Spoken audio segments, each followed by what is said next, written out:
అంటే ఒకవేళ cinema flop అయినా ఎవరి అసలు పేరు బయటకు రాకూడదు అని, రియల్ లైఫ్లో అందరి దృష్టిలో వేళకోళంగా మిగిలిపోకూడదని ఇలా పేర్లు మార్చుకున్నారు.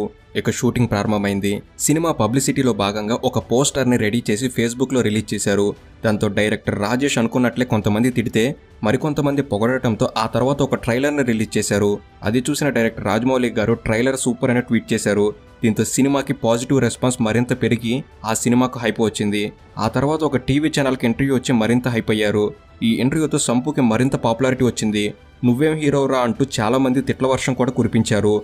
ఆ సమయంలో డైరెక్టర్ రాజేషే సంపుకి ధైర్యం చెప్పి ముందుకు నడిపించారు. ఎన్నో విమర్శల మధ్య ఏదోలా సినిమాని చివరికి పూర్తి చేశారు. ఈ సినిమాలో సంపుది ఒక ఎడ్డోడి పాత్ర. జనాలు సంపును చూసి నవ్వుకోవాలి లేదా తిట్టుకోవాలి అంతే.